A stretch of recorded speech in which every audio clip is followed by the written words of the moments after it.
I'll be discussing the problem of climbing stairs. The problem statement says you are climbing a staircase. It takes n steps to reach the top. Each time you can either climb one or two steps. In how many distinct ways can you climb to the top? So the problem gets difficult to visualize with a single staircase. Therefore, a more easy way would be to get a decision tree to visualize. We need to count the number of ways we can get to the result. The decision tree is basically recursion. If number of steps exceeds n, then we will return 0.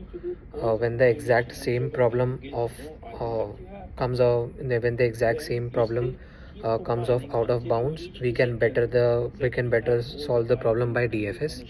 And then the time complexity over here of the decision tree would be like 2 raised to n. So a more optimized approach would be using dynamic programming with DFS. We can store the result of the DFS of the first iteration and you reuse it again when DFS happens with the right subtree. This approach can eliminate the repeated work by saving the solution. The first iteration, the first iteration is the iteration of the first half of left subtree. That is the iteration which will be same with the second half of the left subtree. Also, so again the repetition of work is eliminated. When all the repeated work is eliminated, the decision tree is left roughly of big of n type complexity.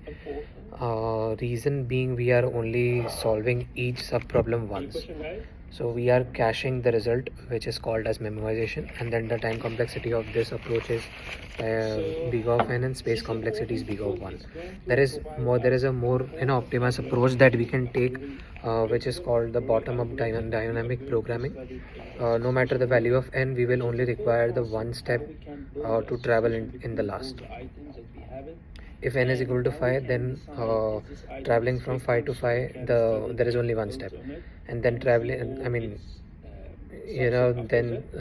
from 4 to 5 is also one step. The problem is similar to Fibonacci numbers.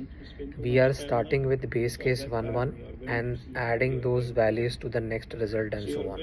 Each value only depends on the two values after it, and so in reality there is no need to have an entire array. Then the time complexity of this problem statement is big of n and space complexity is big of 1. The summary pattern which is observed in this problem statement is if dp of I depends upon dp of I minus 1 and dp of I minus 2, then use rolling 2 variable dp. If dp of I depends only on dp of I minus 1, then we need to use single variable dp. If dp of I depends on the small fixed window, then we need to reduce it to big of 1 space. If choices per index are additive or multiplicative, then we need to use thin the dynamic programming problem. Recommend the product, I can recommend the user